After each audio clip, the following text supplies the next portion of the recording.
All right, how's everybody doing today?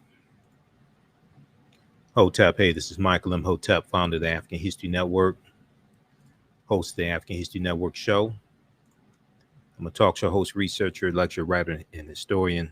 So it is Sunday, September 5th, 2021, and we are live. I wanted to come on for a few minutes and talk about this 10-week online course that I teach on Sundays, where we deal with thousands of years of history.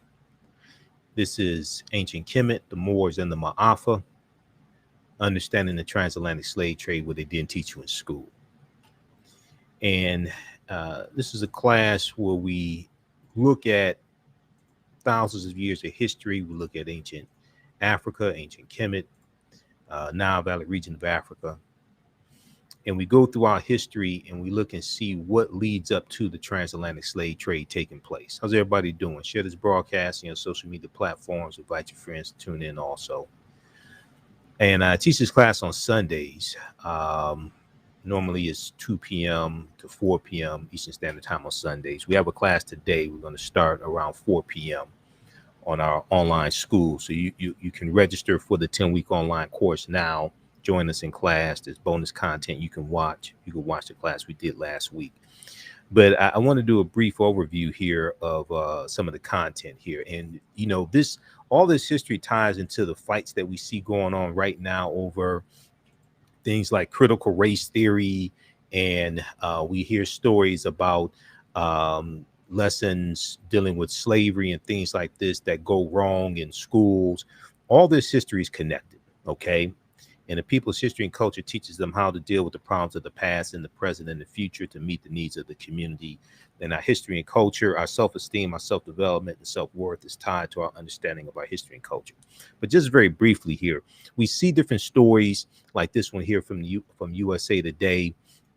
That this is from March 4th, 2021, mock slavery auctions, racist lessons, how U.S. history class often traumatizes, dehumanizes Black students, right?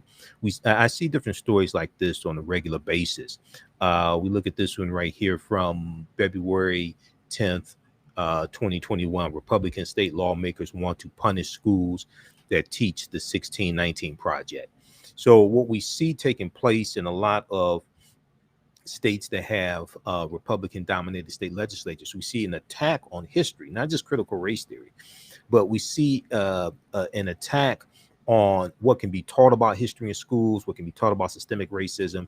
And what we're seeing is that Republicans largely are just putting everything that they don't like dealing with race and systemic racism, things like this, under the banner of critical race theory to attack it. And they're trying to suppress the teaching of, you know, real history in school as well. We saw back in June of 2021, we saw this story here from the New York Times. I think this was New York Times. Most Americans know little or nothing about Juneteenth poll finds. It's about 60% of Americans knew little or nothing about Juneteenth. And if they know little to nothing about Juneteenth, what do they really know about the history of slavery?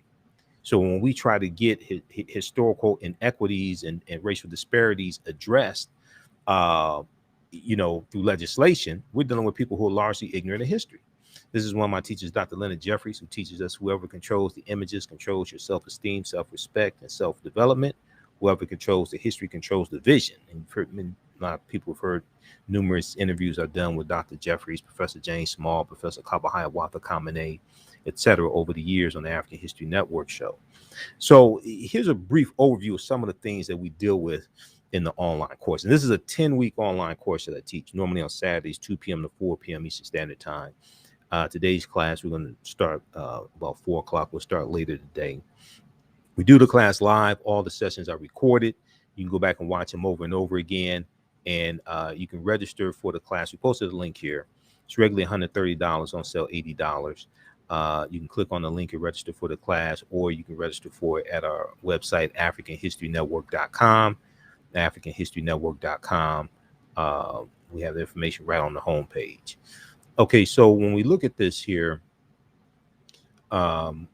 I'm going to go to the PowerPoint presentation. So some of the things we deal with in the class: what was the transatlantic slave trade? What were some of the events that led up to the transatlantic slave trade starting? What role did Christopher Columbus play? Columbus was crucial to the spread of the transatlantic slave trade. We know he's conquering islands and conquering territory on behalf of the Spanish crown. Recently, we've seen Haiti in the news. You know, July 7th, the assassination of Jovenel Moise, the Haitian president, Jovenel Moise, and we see Cuba in the news, protests in Cuba. We see Jamaica. We see Jamaica in the news because Jamaica is preparing a petition to send to Queen Elizabeth II to demand reparations, because Jamaica was a colony of Great Britain. Okay, first colony of Spain, conquered by Columbus in 1494, but then they're going to be Great Britain's going to take over that territory, the western portion of the island of Hispaniola, and I'm sorry, that's the French and Haiti. I'm talking about Jamaica. The Great Britain is going to take over Jamaica from Spain and colonize it. So Jamaica, Haiti, and Cuba have all been in the news recently. These are all islands and countries that Columbus conquered, okay, during his 4 voyages. 1492 to his 5th voyage was 1504, and he dies in 1506. So we're still feeling the effects of what happened 500, 529, etc., 500 years ago plus. We're still feeling the effects today of what took place then. All right. So Columbus is crucial to the spread of the transatlantic slave trade and helping lay the foundation for slavery, racism, capitalism, and exploitation of indigenous people. And one of the things I do is show you where Columbus went on his 4 voyages. We deal with when did Africans first come to the U.S. as slaves, because we keep talking about 1619, and he had a 1619 project from New York Times and Nicole Hannah Jones. But the Spanish were taking Africans into the territory we call South Carolina in 1526. This is 93 years before 1619. Okay, and those Africans, they're going to overthrow their oppressors, and they runaways believe they went to live with Native Americans. But this is 93 years before then. But we also know that African people were in this land tens of thousands of years before even Native Americans came here. And this is something that Dr. David Imhotep deals with in his book, The First Americans Were Africans, Documented Evidence. Let me see, where's that book? Right here. And I've interviewed Dr. David Imhotep a number of times, and we deal with a lot of this work in the class. That's what we do with a chronology of history. We go through and look at thousands of years of history. We can't just start studying the transatlantic slave trade in the 15th century or 1441 with the Portuguese going into Mauritania. We can't start in 1619. We can't start in 1518 with King Charles I signing the Asiento de Negros, which gives a license to European nations to supply Spanish colonies with African slaves. We can't start there. We got to go back thousands of years and look at a chronology of history and what leads up to the transatlantic slave trade taking place. Okay. And, you know, looking at the 800-year occupation of Europe by the Africans known as the Moors is crucial to that as well. And Columbus is crucial to that also. We look at did Africans sell themselves into slavery? We look at that complicated history, because the way it actually happened is not really how it is normally taught. Were African people in America before the transatlantic slave trade? Yes, we were. We've been here for tens of thousands of years. We were here before Native Americans came into existence. And we're making voyages from here back and forth to Africa. There's an ancient, the Khoisan were here. Khoisan have the oldest DNA on the planet. They come from Southern Africa. They're the ancestors to the Ainu and the Twa. And there's a big presence of the Khoisan here. We look at things like the Black Death, bubonic plague, which is crucial because Europe was coming out of the Dark Ages in the late 1400s, going into the 1500s. And because of the bubonic, because of the Black Death the bubonic plague that hits in 1347 to 1400, it hits in spurts. Europe loses between 1/4 to 1/3 of its population. Okay, and Europe is trying to rebuild. Europe was devastated, but just in the first 5 years, Europe loses. So you're looking at 1347 to like 1352. Europe loses 25 to 50 million people. Okay, and when this Black Death comes through, it can come through and wipe out an entire village in a week. All right. One of the worst plagues in history arrived at Europe's shores in 1347 Common Era, or AD. Nearly 700 years after the Black Death swept through Europe, it still haunts the world as the worst case scenario for an epidemic called the Great Mortality, as it caused its devastation. The second great pandemic of bubonic plague became known as the Black Death in the late 17th century.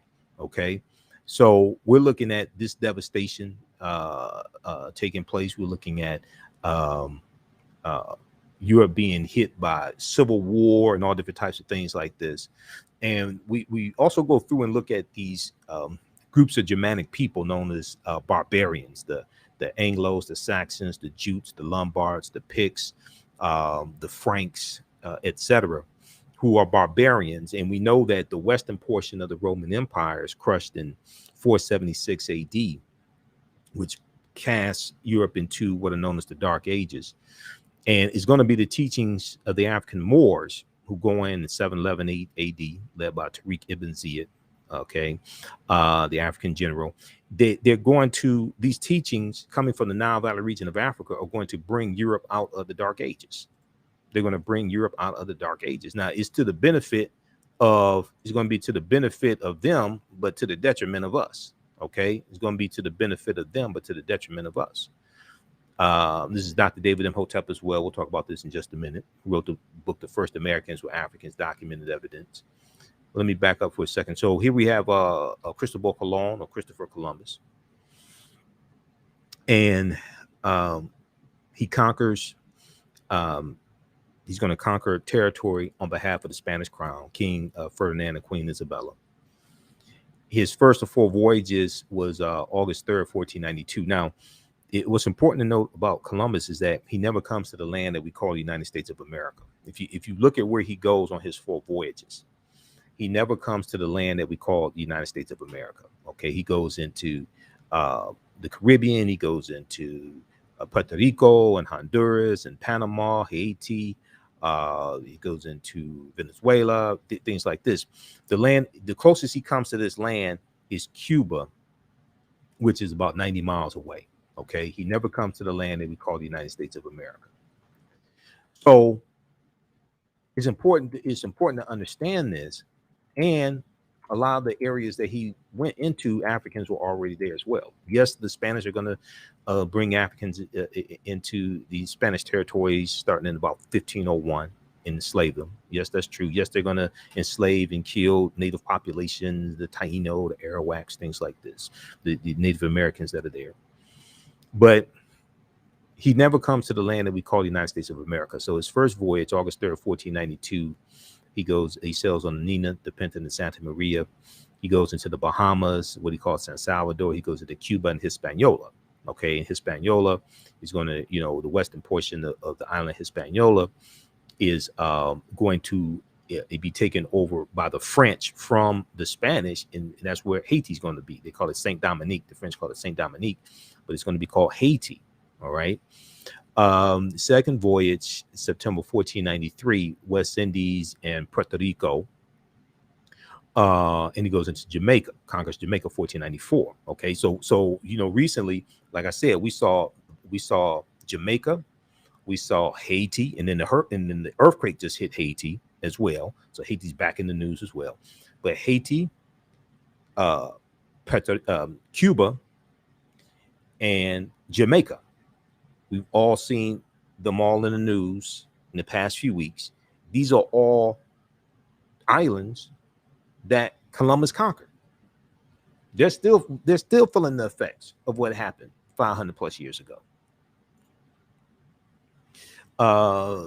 Third voyage, May 1498, goes into Trinidad and Venezuelan mainland in South America. Fourth voyage, Panama and Honduras, Central America. Okay, he never comes to the land that we call the United States of America. If you go to history.com, official website of the History Channel, and you just search for Christopher Columbus, they have a ton of information there, and they show you where he went, and they tell you he never came to this land we call the United States of America. Okay, so I know in schools, even today, they still reference Columbus coming to this land. Okay, he's in the Western Hemisphere, yeah. Okay, but he never came to this land that we call the United States of America. Now, one of the things we look at is this study here from the Southern Poverty Law Center called Teaching Hard History American Slavery, Teaching Hard History American Slavery, which is really, really important. In schools, this is a resource that schools can use. You can download it from the Southern Poverty Law Center's website, splcenter.org. But what this study does, very quickly, what this study does is it shows how the teaching of the history of slavery is being incorrectly taught in schools across the country. And one of the things they did was a survey of 1,000 American high school seniors, 12th graders, 1,000 American high school seniors. And they found out how little they know about the history of slavery. Okay, so they also surveyed 1,700 social studies teachers across the country, and they reviewed 10 commonly used history textbooks as well. And a lot of the social studies teachers were saying there's a lack of resources to properly teach this history. But the study goes through, and one of the things found from the study was they found that only 8% of 12th graders surveyed could identify slavery as the cause of the Civil War or the central cause of the Civil War. Only 8%, which means their parents probably didn't teach them the history, and they're not properly learning it in school. Fewer than 1/3, or 32%, correctly named the 13th Amendment as the formal end of U.S. slavery.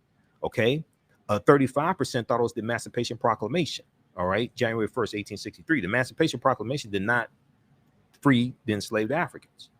All right, and that's why you have to go read it, because it tells you that the slaves in the territories that were in rebellion, the territories in the Confederacy, they're free, but the slaves in the border states like Maryland, Missouri, Kentucky, and Delaware that stayed loyal to the Union, they were still slaves. They could keep their slaves. If you go to loc.gov, Library of Congress website, or archives.gov, and you read the Emancipation Proclamation, which was a military strategy by Lincoln, because Lincoln's intention was not to free the slaves. It was a military strategy to bring the South back into the Union. The initial Emancipation Proclamation was September 22nd, 1862, the year before. And it was an ultimatum, okay? And they said, if the territory's in rebellion, if you don't come back into the Union, okay, we're going to free your slaves by January 1st, 1863. It was an ultimatum to bring the South back into the Union, because that was Lincoln's goal. Lincoln's goal was not to free the slaves. After the Emancipation Proclamation, the trajectory and the goal of the Civil War changes, okay? And then it's more dealing with, they want to bring the South back into the Union, but also they're going to end slavery. But that was not the original, that's not the reason why the Civil War was fought. Civil War was fought to bring the South back into the Union. The South seceded because they thought Lincoln was going to free the slaves. The first state to secede the Union was South Carolina, December 20th, 1860, about 6 weeks after Lincoln becomes president-elect, because Lincoln, the candidate for the Republican Party, which was the party of the abolitionists, and they were founded in 1854. They were just founded 6 years before the 1860 presidential election. All right. Southern states feared that Lincoln's going to free the slaves. In his March 4th, 1861 inaugural address, he reassured them that, because 7 states had already separated from the Union by the time of his inaugural address in March 1861, he reassures them he has no intention of ending slavery in states where it already exists. Okay, because he's trying to keep the South was the economic engine of the Union. He's trying to keep all that together.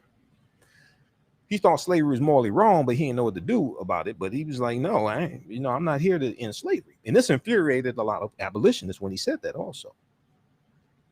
So a lot of that information we deal with that some in this class, but there's a second class that I teach that focuses on um, history from 1865 to 1968. Okay, that's from the Civil War to the Civil Rights Movement and Black Power, 1865 to 1968. So we deal with this information a little bit here, but we pick that up in that second class because we can focus in on that approximately a little more than 100-year period of time, and that's a 10-week course also. All right, this is the first 10-week online course. How's everybody doing?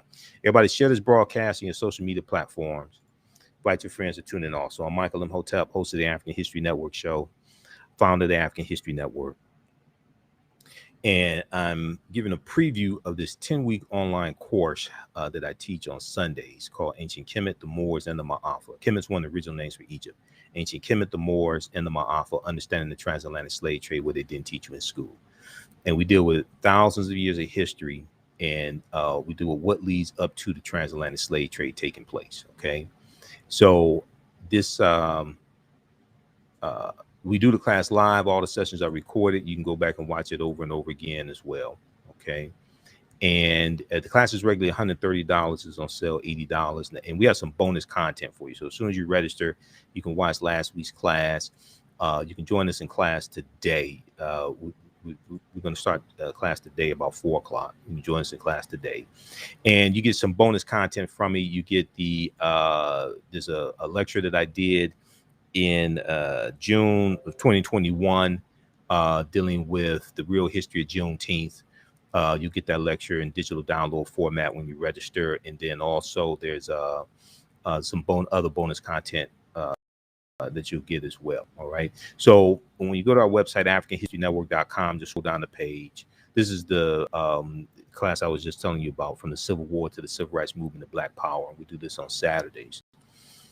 Click on here. It takes you to the next page, and just click on enroll. Okay. As soon as you register, you can watch last week's class. There's a lot of bonus content you can watch, and you can join us in class today as well. Okay, so let's go back to, I want to go back to this preview, and we'll post a link again here so you can register for the class. You can use this with your children. This is PG, I would say the content is PG-13.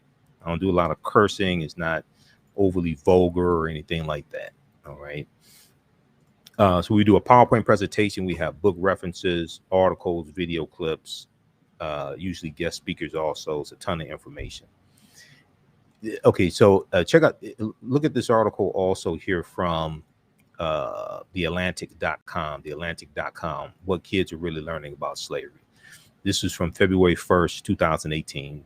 That was the first day of African American History Month in 2018. It talked about this study from the Southern Poverty Law Center. Here's something else that they also found.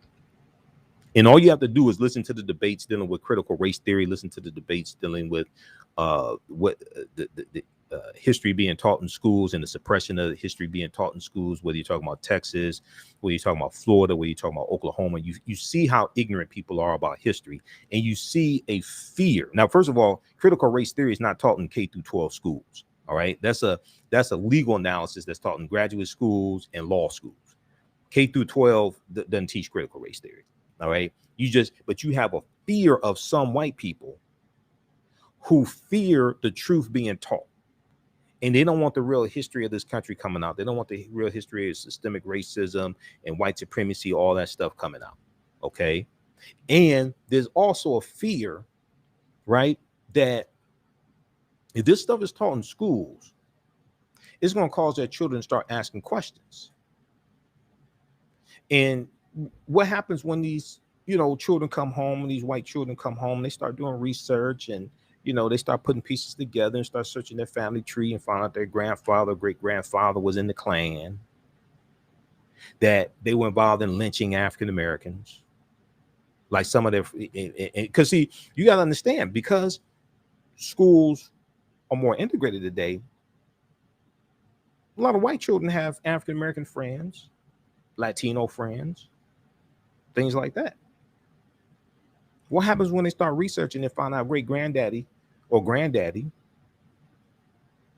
was in the Klan and was involved in lynching African Americans? See, this is a history. If you go back and look at, we had the June 1st, 2021, we had the 100th commemoration of the Tulsa Race Massacre, right? And we talked about that here on the show extensively, and here on the African History Network. Well, all this history started coming out about Tulsa, Oklahoma, and Tulsa being founded by Creek Indians around 1834. They got pushed off their land in the southeastern United States because the Indian Removal Act, things like this. I've done a 2.5-hour lecture dealing with the history of Black Wall Street. So I've talked about that numerous times here, right? Well, information started coming out about Mayor G.T. Bynum, who's the mayor of the Republican mayor, white male Republican mayor of Tulsa, Oklahoma. Okay, and people started learning more about the land that was stolen, land that was taken away from African people, and how some of them were some of the early landowners in Tulsa, Oklahoma were members were black Indians of the Creek Indian Nation, and how they're going to get pushed out of the Indian Nation and their land, taking things like this, right? Here's one of the things that came out. Tulsa's white Republican mayor, G.T. Bynum, his family owned collectively 931 African slaves going back to about 1655. He comes from a wealthy family. Okay? And there was a segment from MSNBC from the Cross Connection with Tiffany Cross, where we talked about this, and they talked about that on the show. They went, it was a reporter, African-American reporter in Tulsa, and he went and researched G.T. Bynum's family. His family owned collectively 931 slaves going back to about 1655 or so. G.T. Bynum is against reparations for the Tulsa Race Massacre. He's against reparations for the survivors of the Tulsa Race Massacre and for those that live there today.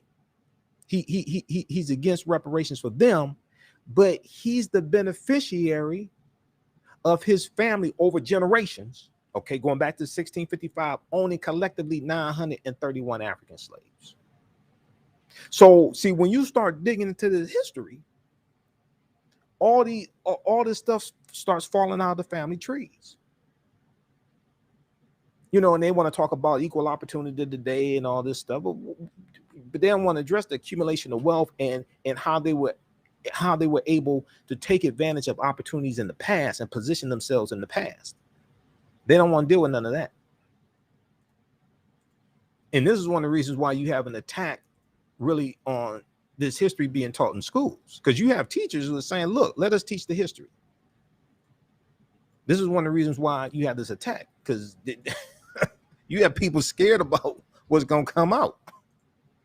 All right, let's continue. How's everybody doing? Okay, so these are just some of the things we do with an online class, right? And you definitely have to deal with Columbus.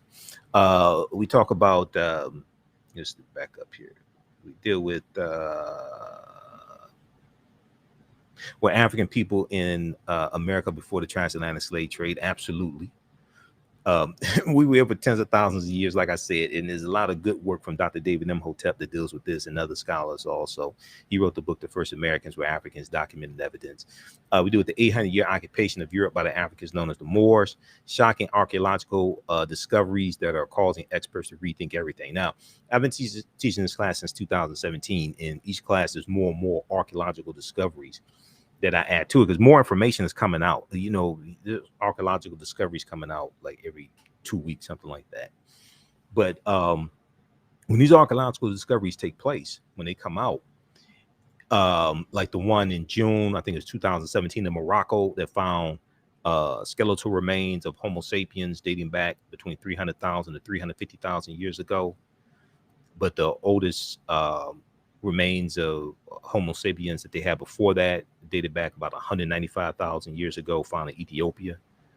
So this is causing them to push the timelines back. You know, Juvenile had this song like 1998, 1999, back that thing up. When these archaeological discoveries come out, they keep having to back that thing up. They keep having to back the timelines up. And when you read reports about this, the scientists and archaeologists and paleontologists are saying we have to rethink everything, because they're realizing all this stuff is much older than they thought it was. So they said we have to push the timelines back. We have to rethink all of this. So we deal with archaeological discoveries that are causing scientists to rethink everything. The role insurance companies played also in the transatlantic slave trade. Insurance companies that took out policies on slave ships and enslaved Africans on plantations. Freemasonry, America and the Founding Fathers. Origins of the term America, Africa, and Moor. It's a lot that we deal with in the class. Let's see here. The problem with slave movies and slave-themed movies, while we've been bombarded with slave movies and slave-themed TV shows. Yes, it's part of our history, but the history of slavery has to be told within a context of a larger history, okay? And a chronology of history. And there's a focus oftentimes with the different TV shows and things like this dealing with slavery, but they don't deal with TV shows dealing with history before slavery and when African people ruled civilizations. Okay, you see a lack of that. So we continue to see these images of us just trying to fight to be treated like human beings. All right, and yes, some of the stories need to be told. I understand that, but there are other stories prior to slavery that need to be told as well. One of them could be about Mansa Musa, emperor of the Mali Empire. Okay, with richest man in the history of the world. We got stories dealing with ancient Kemet, dealing with Mali, Songhai, Ghana. There's so many stories that could be told. We do with Asar, Aset, and Heru, and the origins of the Immaculate Conception story. Now, some of this information I say may go outside the covers of some people's awareness, just because you never heard it before, disagree with it, or don't like it, does not mean it's not true. It just means you have to do some research to understand what I'm talking about. Okay, because see, when you go look and we two of the books that I use in the class are Golden Age of the Moor. These are just a few of the books I use in class. Now, you don't have to buy any of these books. You don't have to feel obligated to buy any of these books to follow along in the class. Okay, I use these as reference. Golden Age of the Moor, edited by Dr. Ivan Van Sertima. Fantastic book. And Dr. Jose Pimenta Bay has an essay in here. Runoko Rashidi has an essay. Dr. Wayne Chandler, Dr. John G. Jackson, they all have essays in here. Golden Age of the Moor. And then this one here also by Runoko Rashidi as well. We know Runoko just passed away August 2nd. Runoko was a friend of mine. I've interviewed him a number of times on the African History Network show. This book right here is excellent. Black Star, The African Presence in Early Europe by Runoko Rashidi, which deals with the African presence of the Moors throughout Europe as well during medieval times. So these are just two of the books that we use in the class. Another one is, because we'll talk about this in today's class. Another one is, where's the book? Christopher Columbus and the African Holocaust, Slavery and the Rise of European Capitalism by Dr. John Henrik Clark. Okay, it's a good short book, straight to the point. It's about 106 pages, 123 pages or so. And then this one also, First Americans Were Africans, Documented Evidence by Dr. David Imhotep. These are just a few of the books that we use in the class. All right, now let me continue here. Yeah, because there's still statues of the Black Madonna and Child throughout Europe, Italy, Poland, Russia. There's still statues there, and Europeans were worshiping the Black Madonna Child even before the Moors go in. Okay, and and we know that comes from Asar, Aset, and Heru, who the Greeks called Osiris, Isis, and Horus. Okay, Asar, Aset, and Heru, who the Greeks called Osiris, Isis, and Horus. This is the first Holy Trinity. And when we study the origins of the Immaculate Conception story, the virgin birth, the Annunciation, and the Adoration, that goes back to ancient Kemet. All right, so ancient Egypt. That's a very ancient story. We deal with of course, the Moors. We deal with uh, Freemasonry, Egypt of the West. Uh, we look at the Washington Monument. That's an ancient African symbol called a tekken. A tekken. The Greeks call it an obelisk. And there were about 1,200 tekkenu all throughout ancient Kemet. When we look at Freemasonry, we see the word Mason is derived from the Latin words mass and sun. Mason means child of light, and exercise. It expresses the desire to pursue light, which is a metaphor for the sun, which symbolizes knowledge. The term child of light or sons and daughters of light was first used to identify students who had completed 42 years of study in the temples of ancient Kemet.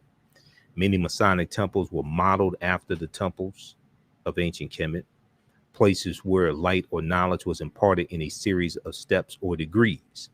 So when you look at the concept of first of all, the concept of liberal arts colleges comes from the temples, comes from the lodges, comes from what was being taught in ancient Kemet. And George G.M. James deals with this in Stolen Legacy, the book Stolen Legacy, and he talks about the 7 liberal arts, the trivium, the quadrivium, the logic and the rhetoric and the arithmetic, things like this. But the concept of going to college and getting your credentials in a series of degrees, associate's degree, bachelor's degree, master's degree, PhD, etc. Okay, in a series of degrees. This is where this is coming from ancient Kemet. And we know in Freemasonry, the highest level in Freemasonry is 33 degrees. When you study this, and Tony Browder deals with this in Nile Valley Contributions to Civilization, Europeans learn less than 10% of what the ancient Africans knew. Okay, they learned less than 10%. We were dealing with 360 degrees of knowledge. They learned less than 10% of that. 10% is 36%. They learn less than 10%. The highest level of attainment of knowledge in Freemasonry is 33 degrees. So when we look at this here, 50 of the 56 signers of the Declaration of Independence were Freemasons. 13 of the 39 signers of the U.S. Constitution were Freemasons. Read page 18 of Egypt on the Potomac by Tony Browder, fantastic book, which deals with how the layout of Washington, D.C. is a copy of ancient Egypt. And it deals with a lot of the hidden secrets of Washington, D.C. Also read pages 32 of Egypt on the Potomac as well, by Tony Browder. This shows this shows the theft of our culture. The DC superheroine ISIS and the Saturday morning TV show, The Secrets of ISIS. They used to come on Saturday morning in the 1970s. I used to watch it. 11 p.m. Saturday morning. I'm sorry, 11 a.m. Saturday morning. The Shazam and ISIS hour used to come on. And it was a live action show, half-hour show Shazam, half-hour show ISIS. But they showed us this white woman. And in the opening of the show, when they have the theme song, all this stuff, they tell you she gets her powers from ancient Egypt. And they start talking about the Hathor. They start talking about these deities, these Neteru coming from ancient Kemet, things like this. But they don't tell us that ISIS, this white woman, is a copy of an African woman named Isis. Okay, a deity, a Neter. They don't tell us that. They just make it. They just made it seem like white people just thought this up on their own. They just created this. You know, it's just amazing. Because we watched it in the 70s and we didn't know any better. So we deal with why Christmas is celebrated on December 25th. We talk about things like Bantu languages, and we do with the film Black Panther. Black Panther is a powerful movie on multiple levels. There are 11 different African cultures displayed in the film Black Panther. The language in the film Black Panther is isiXhosa, which is a Bantu language that's spoken in Southern Africa. It's a real African language. Bantu is a group of 500 languages belonging to the Bantoid subgroup of the Benue Congo branch of the Niger-Congo language family. We see Bantu languages spoken in Southern Africa, in East Africa, in West Africa, going to Cameroon as well. Um, you know, the 12 Bantu languages are spoken by more than 5 million people, including Rundi, Rwanda, Shona, Isikosa, which is spoken in the film Black Panther, Amazulu or Zulu, and Kiswahili is a Bantu language as well. So the word Kwanzaa is Bantu. Kiswahili or Swahili, which is spoken by 5 million people as a mother tongue and some 30 million as a second language, is a Bantu lingua franca important in both commerce and literature. The film Black Panther is so deep. I spent about 3 months doing research on the film. There's about 100 articles that I read on the film and the movie. There's 2 books that I read because I do lectures on the film Black Panther and show how it relates to African history, African culture, African spiritual systems. This was, let me see where the books. I have the books here. So we talk about Black Panther in the class as well, and how it relates to history. And T'Challa is probably the richest man in the Marvel comic universe, which is like Mansa Musa, who became emperor of the Mali Empire in 1312 AD, and the richest man in history. This is one of the books. This is one of the books I read on Black Panther. This is from Marvel Comics. This is from Marvel, I should say. Black Panther, the Ultimate Guide. And it goes through and deals with the 52-year history of the Black Panther comic book. Because I had the film Black Panther was the 18th film from the Marvel comic universe. And all those storylines are connected. So I had to go and like study the history of the Black Panther comic book. And, look at Black Panther, look at Jungle Action Comics, things like that, to really understand the movie, because you see characters and some storylines, adaptations of storylines.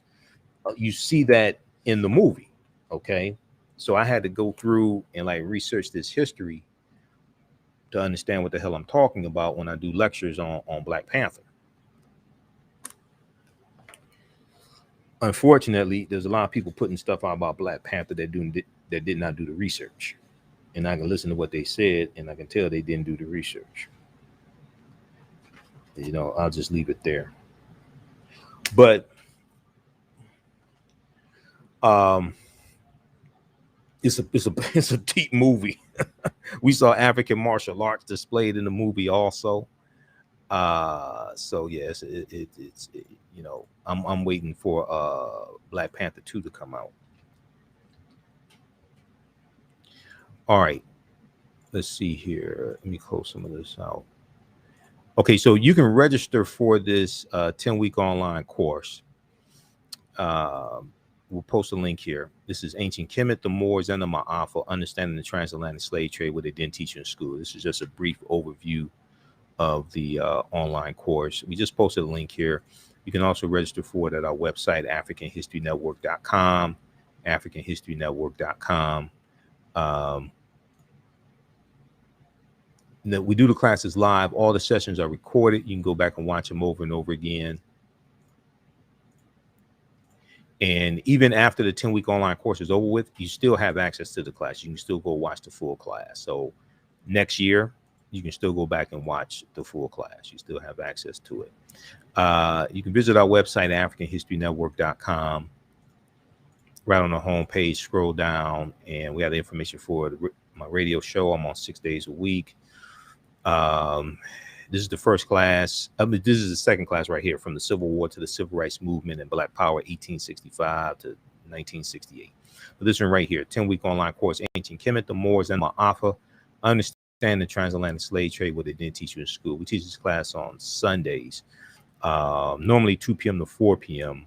The day we're going to start later. And you can join us in class today once you register. Just click on enroll right here on the next page. And as soon as you register, you can start watching the content. You can join us in class. All right. So that's just a brief overview of some of the content. We deal with thousands of years of history. We deal with ancient Africa, deal with the Nile Valley region of Africa. We deal with great African civilizations, also Ghana, Sangha, Mali, different things like that. as well. We deal with what the word Wakanda means. Wakanda is a real word. We see Wakanda in Omaha Ponca and Sioux Indian, Native American languages. Wakanda means possesses secret powers. And the Wakanda salute, that's the position of the Nsubiti, is always right over left. The pharaohs, that's the position of the Nsubiti. When they're deceased, this is a symbol of power, and we see that go all around the world. The Wakanda salute, they get that from ancient Kemet as well. All right, so look, we have to get out of here. We'll see you in class. Register for the course. Thanks for joining us today for this preview. Remember, right now is correct. Wrong behavior is not over till we win. Wakanda forever, and we'll talk to you next.